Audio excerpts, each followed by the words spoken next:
Welcome back to CL Deeps Academy. This is our type 1 of ratio proportion which is based on some basic tricks. इससे पहले हमने time and work and time and distance का पूरा session किया है. उसके लिए हमने ऑलमोस्ट 11 to 12 लेक्चर्स लाए. उसकी रिगार्डिंग अगर आपको क्वायरीज है या कुछ डिफिकल्टीज है, you can ask on Telegram channel. आपको वो लिंक डिस्क्रिप्शन में मिलेगी. ठीक है, तो चलिए हम सेशन स्टार्ट करते हैं आज का रेशो एंड प्रपोर्शन का. देखिए, रेशो प्रपोर्शन के क्वेश्चन अक्सर देखने को मिलते हैं हमारे एसएसबी एग्जाम में. उतने भी ज़्यादा डिफिकल्ट नहीं होते हैं, बट मॉडरेट टाइप को मिलते हैं. मैंने जो पेपर्स देखे उसमें से मॉडरेट टाइप की भी जो क्वेश्चंस है मैंने वो देखे हैं. यहाँ से हम हर एक लेवल करेंगे अच्छे से. इजी से मॉडरेट से हाई तक जाएंगे इस सेशन में रेशो प्रोपोर्शन के लिए.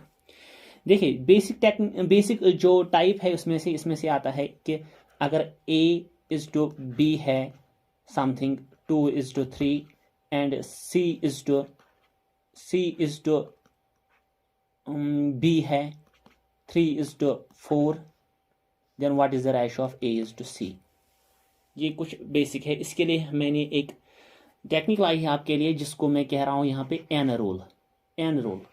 ठीक है, और अगर 4 होंगे तो उसके लिए मैंने डबल एन रूल लाया है आपके लिए. आप वो सब इसमें से सीखेंगे. देखिए क्या है क्वेश्चन देखते हैं हम पहले.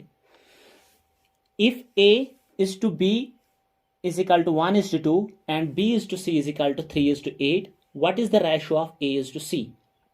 ठीक है, अक्सर ये इस टाइप के क्वेश्चन हमें एसएसबी एग्जाम में मिलते हैं. बहुत ही इजी है, लेकिन पता नहीं स्टूडेंट्स को क्यों डिफिकल्ट लग रहा है ये. मैं इसको जूम करता हूँ थोड़ा सा, आपको अच्छे से दिखाई देगा. if A:B is 1:2, B:C is equal to 3:8, what is the ratio of A:C? देखिए आपको इसको किस टेक्निक से करना है. यहाँ पे A ऐसे लिखना है और B, ठीक है, फिर लिखना है B फिर C. A का रेशो यहाँ पे, B का रेशो यहाँ पे, B का फिर रेशो यहाँ पे, C का रेशो फिर यहाँ पे. दैट मीन्स मैं यहाँ पे A के बाद 1 लिखूंगा, फिर यहाँ पे 2, फिर यहाँ पे इस वाले में B और C का रेशो, B का इस वाले में क्या है 3 और इस वाले में C का है 8. अब हमें बताना है A:C. देखिए हम क्या करेंगे इसको. एन रूल, ऐसे. ये क्या मतलब हुआ मैं बताऊंगा यहाँ पे आपको. इसका मतलब क्या हुआ, दैट मीन्स 1 और 3 को हमें मल्टीप्लाई करना है, वो आएगा 3 ही. ठीक है, 3 और 2 को मल्टीप्लाई करना है, वो आएगा 6. 2 और 8 को मल्टीप्लाई करना है, वो आएगा 16. दैट मीन्स हमें रेशो जो बन गया ये A:B:C आ गया. अब हमें क्या पूछ रहा है अब हमें बताना है A:C का रेशो क्या है. क्लियरली A:C का रेशो जो है वो 3:16 आएगा. खूब आपने समझा होगा कि हमने इसको कैसे किया है. इस टेक्निक का मैं नाम दे रहा हूं एन रूल. ठीक है, ये कभी 4 के लिए भी हो सकता है, जिसको मैं कह रहा हूं डबल एन रूल. वो भी हम यहाँ पे सीखेंगे. बढ़ते हैं नेक्स्ट की तरफ. जब हमने ये समझा तो हम नेक्स्ट की तरफ बढ़ेंगे. ओके, फिर से 3 के बेस पे ही हमें दूसरी टाइप का क्वेश्चन मिल रहा है. यहाँ पे क्या है, A is equal to 1/4:B, A is equal to 1/4:B और B is equal to 1/2:C. हमें बताना है what is the ratio of A:B:C.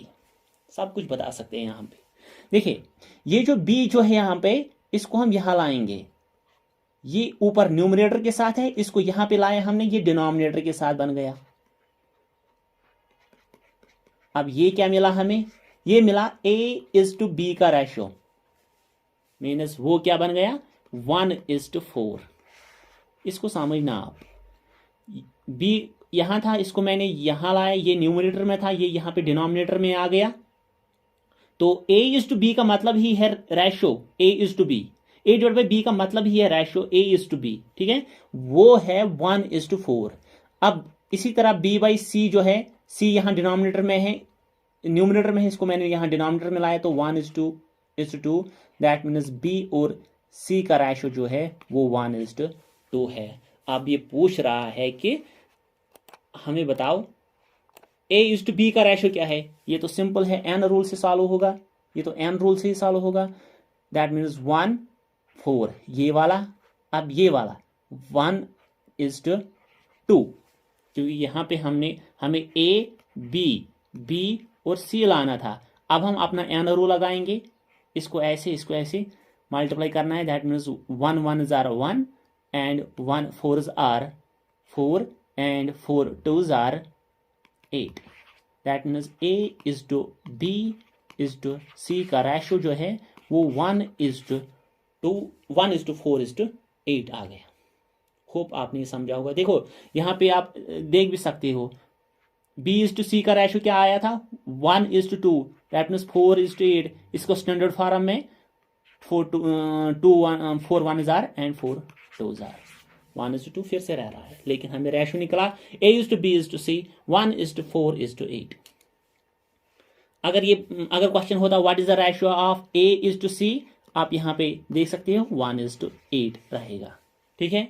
अगर ऐसे होता what is the value of a in terms of c, what is the value of a in terms of c, कभी कभार ऐसे भी क्वेश्चन आते हैं what is the value of a in terms of c, वो आप यहां से निकाल सकते हो what is the value of a in terms of c, that is a/c। यहां से हमें a/c इज इक्वल टू 1/8 निकलेगा, तो a in terms of c 1/8c, ठीक है। अगर ऐसे क्वेश्चन आया तो ये भी आप कर सकते हो, ये भी बहुत इजी है। बढ़ते हैं नेक्स्ट क्वेश्चन की तरफ, जो यहाँ पे 4 रेशियोज का है। इसी में डबल एन रूल लगेगा यहाँ पे। देखिए a is to b 3:4, b is to c 5:7, c is to d 8:9, then what is the ratio of a is to d। हम यहाँ पे निकालेंगे a is to b is to c is to d का ratio, फिर जो पूछेगा वही निकालेंगे हम। हमें यहाँ a और d का रेशो बताना है, ठीक है। बहुत से तरीके हैं, बेसिक मेथड भी है जो मैं आपको आगे वाले लेक्चर्स में बताऊंगा कैसे करते हैं, लेकिन यहाँ पे इस क्वेश्चन के लिए मैंने पर्टिकुलरली यही ट्रिक यूज करूंगा और कोई मेथड नहीं। देखिए हमने जैसे तीन ए बी और सी जब थे तो हमने इनको लिखा था ए बी बी सी ऐसे लिखा था ना, ऐसे लिखा था। तो हम इस वाले जब 4 पर्टिकुलर्स आएंगे तो इसमें से सी और डी ऐसे लिखेंगे, ठीक है। दैट मीन्स इस ए और बी के बदले रेशो 3:4, इस बी और सी के लिए रेशो 5:7, इस सी और डी के बदले 8:9। तो फिर हमें जो आंसर निकलेगा वो इस स्टाइल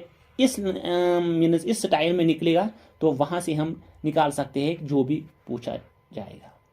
देखिए क्या डबल एन रूल मीन्स इन सब को मल्टीप्लाई करना है, फिर इन दोनों को मल्टीप्लाई करना है इसके साथ, फिर इन दोनों को मल्टीप्लाई करना है इस 8 के साथ, और फिर इन सब को मल्टीप्लाई करना है आपस में। फिर से बता रहा हूं मैं मल्टीप्लाई करके देता हूं आपको। 3 × 5 15, 15 × 8, 15 × 8 जो है वो आएगा 120, आई थिंक 120, ठीक है। अब 5 × 8 40, 40 × 4 160, ठीक है। अब 4 × 7 × 8, इन दोनों को देखो, इन दोनों को मैं कर रहा हूं मल्टीप्लाई 8 के साथ, इन दोनों को किया 4 के साथ, अब इन दोनों को मैं कर रहा हूं 8 के साथ। दैट मीन्स 28 × 8, 28 × 8 क्या आएगा 8 is r 64, 8 2s are 16 and 6 22, ठीक है। ये इसका रेशो और इसका रेशो। अब करना है 4 × 7 × 9, अब आप कर सकते हो 2 to 4 को 28 प्लस 12 5 एंड 2, दैट मीन्स 2 5 2। ये आ गया इन सब का ratio. A is to B is to C is to D। इसी को मैं बोल रहा हूं डबल एन रूल, क्योंकि यहां पे ऐसी यूज हुआ है ये,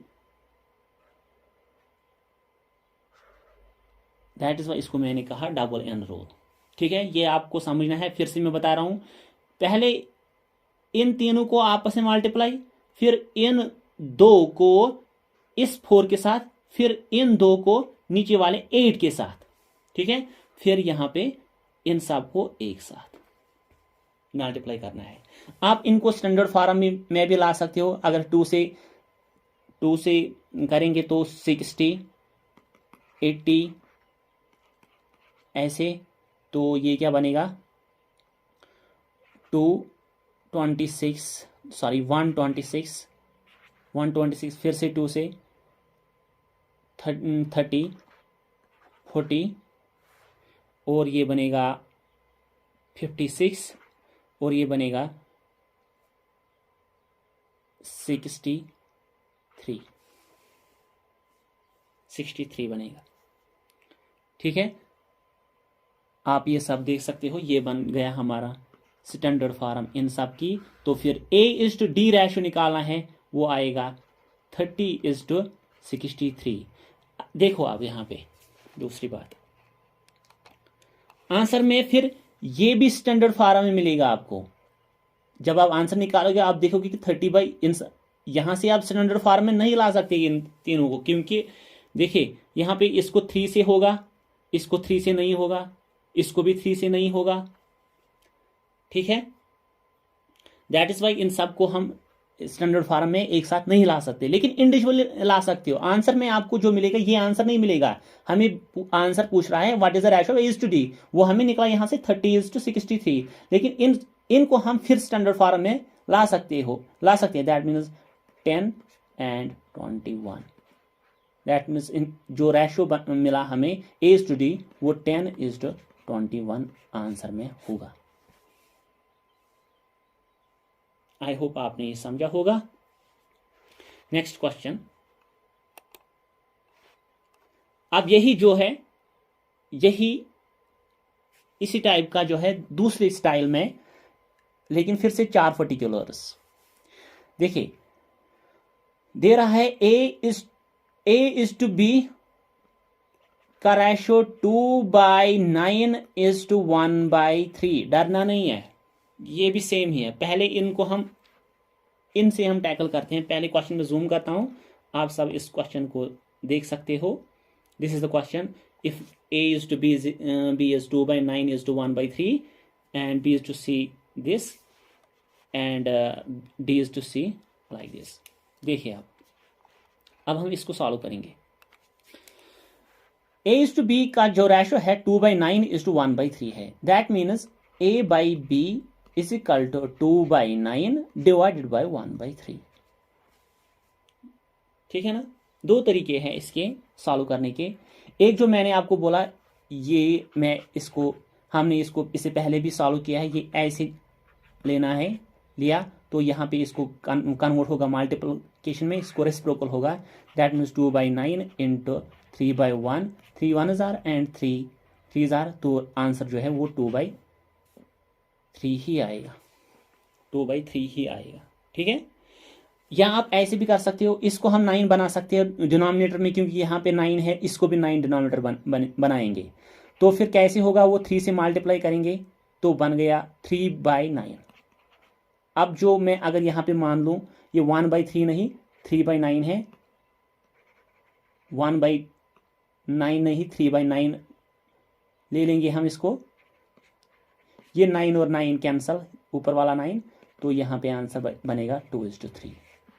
आप यहाँ से निकाल सकते हो A/B जो है वो रेशो 2:3 है। ठीक है ना, तो इसी तरह आप यहाँ पे भी कर सकते हो। B और C का रेशो जो है वो 2:7:5:14। हम इस वाले जो है 7 को 14 बनाएंगे, तो क्या बनेगा यहाँ पे मैं दिखाऊंगा। 2/7 डिवाइडेड बाय है 5/14। अगर हम इसको 14 बनाएंगे तो यहां से 2 मल्टीप्लाई करना है ऐसे, ये बनेगा 14 और ये भी 14, ये 14 और ये 14 कैंसल, बचेगा हमारे पास 4:5। तो मैं ले लूंगा B/C जो है वो 4:5 है। चीजें याद रखना, ठीक है। इसी तरह D और C का जो है, D और C वो 7/10 है डिवाइडेड बाई 3/5 है। हम इस 5 को 10 बनाएंगे, इस 5 को 10 बनाएंगे तो मल्टीप्लाई होगा 2 और 2 के साथ ये और ये कैंसल, 7/6 मीन्स D/C जो है वो आएगा हमारे पास, क्या आएगा, 7/6। अब यहां पे मैंने एक चीज रखा है इसमें, जो अगर स्टूडेंट जल्दी से भाग गए तो क्वेश्चन गलत होगा, लेकिन यहां पे मैंने वो आपको संभलने के लिए यहां पे एक पॉइंट दिया है। वो क्या है, यहां देखो, वो मैं यहां पे बताऊंगा। A/B का रेशो क्या निकला, 2:3।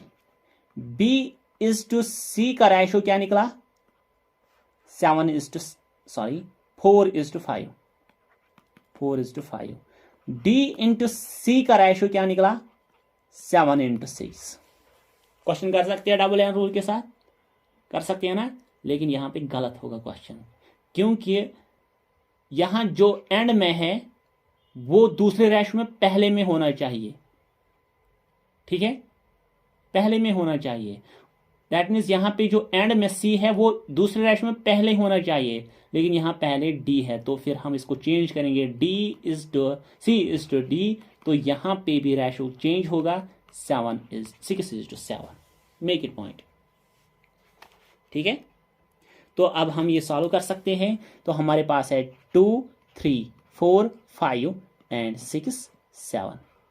तो ऐसे इन सब को मल्टीप्लाई, 8 × 6 48।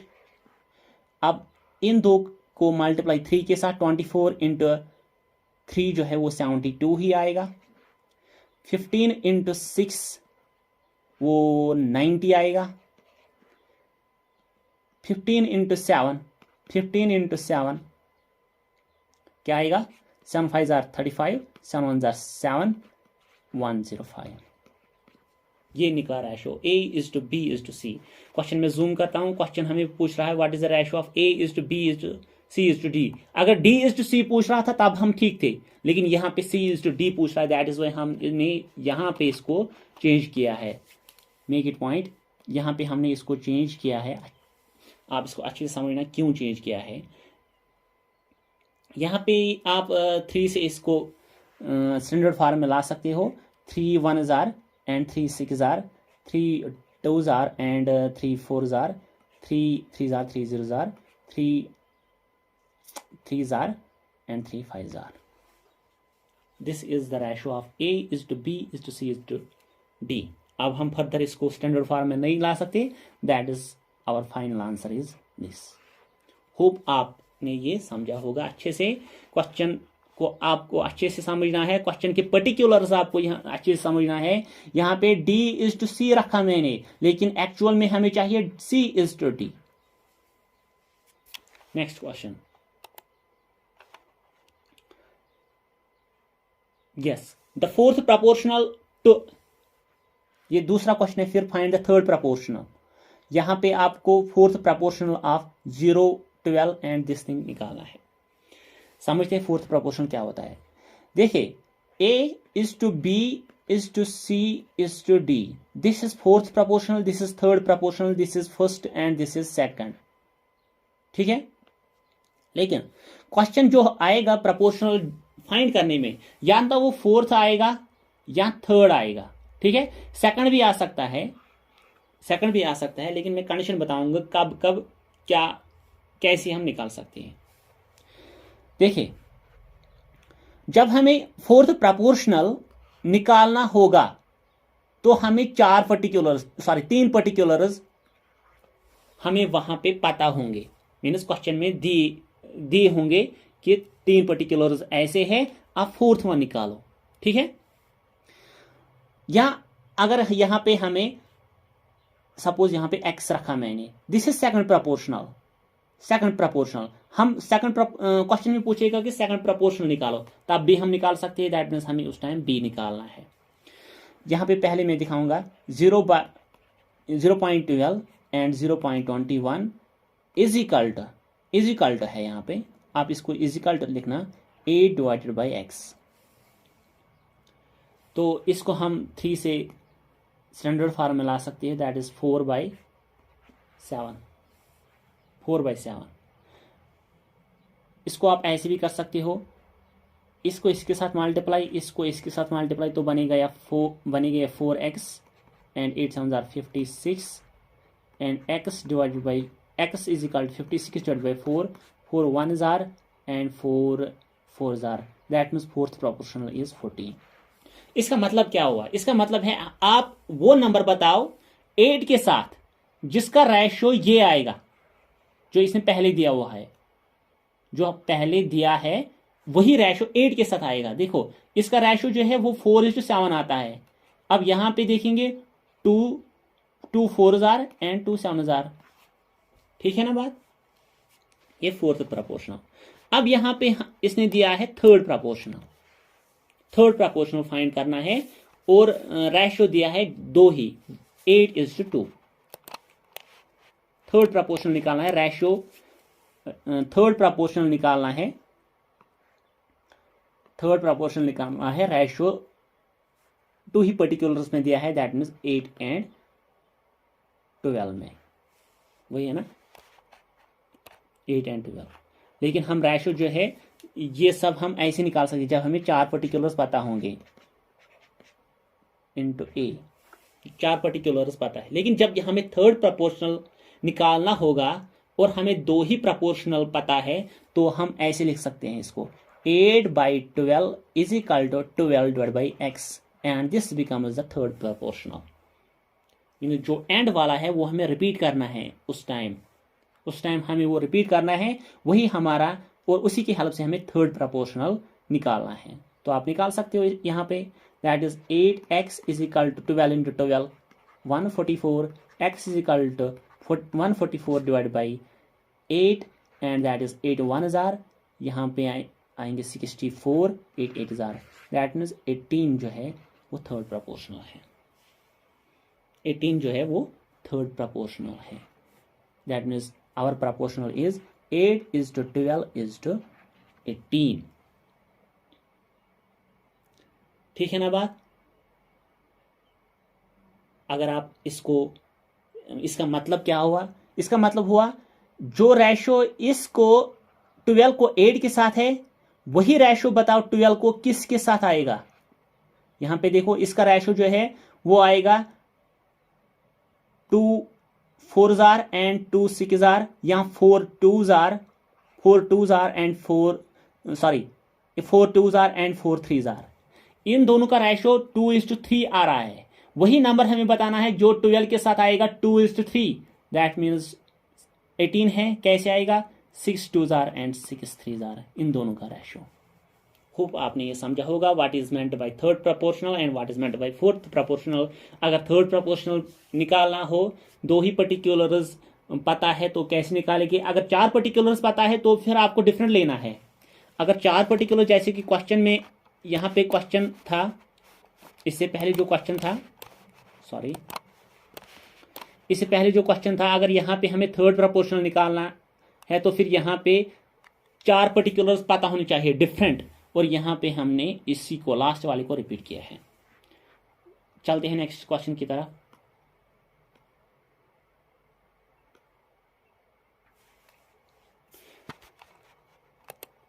नेक्स्ट क्वेश्चन जो है वो हमारा ये है। ये भी क्वेश्चन जो है, इस टाइप के क्वेश्चन भी हमें एग्जाम में देखने को मिले थे। एसएसबी जो प्रीवियस पेपर्स थे उसमें से इस टाइप के क्वेश्चंस भी देखने को मिले हमें। हम इनको सॉल्व करते हैं। देखिए क्या है, हमें पता है x/y जो है वो 3:4 है। हम इसको ऐसे लिख सकते हैं x/y इज इक्वल टू 3/4। ठीक है ना? तो अब हमें क्वेश्चन पूछ रहा है what is the value of 5x divide by 2y divide by 7x plus 2y, इसका वैल्यू निकालना है हमें। देखिए इस क्वेश्चन को हम कैसे करेंगे। जो क्वेश्चन में हमें पता है वो हमें है खाली ये वाली इंफॉर्मेशन, इसी इंफॉर्मेशन को यूज में लाके हमें ये सब निकालना है। बहुत ही इजी है। देखिए 5x माइनस 2y, ये सब जो क्वेश्चन है इसको हम कन्वर्ट करेंगे अपने जो पता है इंफॉर्मेशन उसी में। मैं इसको डिवाइड करूंगा y, पूरी को डिवाइड करूंगा y, तो y को नीचे भी डिवाइड करना है। जो इक्वेशन है यहाँ जो सिस्टम है वो बैलेंस होना चाहिए। ठीक है, मैंने नीचे भी डिवाइड किया y, ऊपर भी डिवाइड किया y। ये जो y है ये इसको भी डिवाइड है, ये इसको भी डिवाइड है। जब भी इसको डिवाइड आएगा तो आएगा 5x by Y minus 2y divide by y। वो y और वो y इसके साथ कैंसल, ये y इसके साथ रहेगा। ठीक है, that means 5x by Y minus 2 आएगा यहाँ पे खाली। इसी तरह 7x बाई वाई प्लस 2, ये तो इंफॉर्मेशन हमें पता है। इसके बाद ये वैल्यू देंगे 5 इंटू 3/4, सॉरी y लिखा 3/4 minus 2 divided by 5 into 3/4 plus 4। अब ये आपको सॉल्व करना है। जिसको सॉल्व नहीं आता है वो यहाँ पे देखिएगा, जो जिसको आता है वो करेगा, फिर देखेंगे कि हम क्या वैसे ही करते हैं या नहीं। ठीक है, आप वीडियो को पॉज कर सकते हो, यहाँ पे आप इसको सॉल्व कर सकते हो, फिर देखेंगे कि क्या हमारा सही तरीका था या नहीं। देखिए इसको मल्टीप्लाई होगा इसके साथ, 5 को मल्टीप्लाई होगा 3 के साथ, तो बनेगा ये 15 divided by 4 minus 2 divide by 15 divide by 4 minus 2। ठीक है, तो इसको क्रॉस मल्टीप्लाई कर सकते हो यहाँ पे, इसको इसके साथ अगर डिनोमिनेटर 1 भी रखेंगे तो क्रॉस मल्टीप्लाई आप कर सकते हो। ठीक है, तो आएगा 15 minus 8 divided by 4 and 15, sorry यहाँ पे प्लस है, प्लस 8 डिवाइडेड बाई 4, ये अपना डिवाइड था, ये और ये cancel, minus 15 minus 8 is equal to 7 divided by 15 plus 8 is equal to 23। This is the value of this particular thing. This is the value of this particular thing. इसका value था ये, इसका वैल्यू 7/23। होप आपने ये समझा होगा कि कैसे किया हमने। देखो यहाँ पे आपको ये लंबा लग रहा होगा ये मेथड, लेकिन जब आपकी सिंप्लीफिकेशन बहुत स्ट्रांग होगी आप इसको कुछ स्टेप्स में ही कर सकते हो। Next question, x is to Y जो है, अब मैं ऐसे लिखूंगा x by Y is equal to 3/1। What is the value of x cube minus Y cube divided by x cube plus Y cube. फिर हम इसको भी इसी तरीके से कर सकते हैं जैसे हमने पहले क्वेश्चन को किया था। मैं क्वेश्चन को एक बार जूम करता हूं, आपको अच्छे से क्वेश्चन दिखाई देगा। तो हम इसको कर सकते हैं कैसे, फिर से y डिवाइड करेंगे, ये बनेगा x cube by Y cube. चलो y क्यूब डिवाइड करेंगे, काम इजी होगा, x cube plus Y cube divided by Y cube. तो यहाँ पे हमें जो आंसर मिलेगा x cube by Y cube minus 1 divide by X cube by Y cube plus 1। फिर यहाँ पे भी आप इसको क्यूब में ला सकते हो, इसका भी क्यूब, तो यहाँ भी इसका भी cube, that means X cube by Y cube जो है वो 27/y आएगा, 1 आएगा। तो आप इसको वैल्यू दे सकते हो 27 इसके बदले, ठीक है ना। तो इसके बदले भी 27, क्योंकि x by X cube by Y cube 27 value है, तो फिर यहाँ पे आंसर जो है वो 26 डिवाइड बाई 28 आएगा। स्टैंडर्ड फॉर्म में ला सकते हो, 13 divide by 14 is the answer. Next question,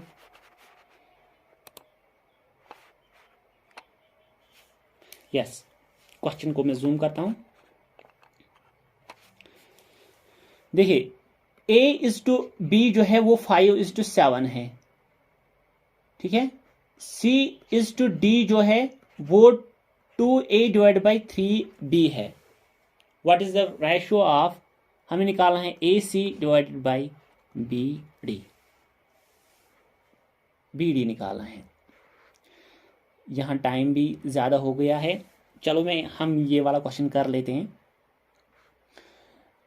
देखिए ये सी बाई डी जो है वो 2/3 इंटू ए बाई बी है कि नहीं, इसको ऐसे लिख सकते हैं। इस ए बाई बी के बदले ए बाई बी का वैल्यू हम यहाँ पे 5/7 लिखेंगे, 5/7। तो फिर आंसर जो है सी बाई डी का रेशियो जो है वो 10/21 आएगा, 10/21 है ना। तो आप इसको यहाँ पे अब हमें ये निकालना है, आप कर सकते हो A by B is equal to, that means जो यहाँ पे है ये है एक्चुअल में क्वेश्चन जो है वो हमें A by B into C by D है। A by B is equal to 5/7 into 10/21 which is equal to 50 divide by 147 and that is the answer. I hope ये भी आपने समझा होगा कैसे किया हमने। नेक्स्ट क्वेश्चन, ये आपके लिए होमवर्क होगी। आई होप आप ये सब कर सकते हो, ये वाला क्वेश्चन। एंड यहाँ पे मैं सेशन एंड कर लेता हूँ। ये आपके लिए होमवर्क, प्लीज़ इसको आप कर लेना क्वेश्चन को। जिसको नहीं आएगा वो टेलीग्राम लिंक पे पूछ सकता है या कमेंट में भी पूछ सकता है। And this is the end of this today's lecture. Thank you for watching.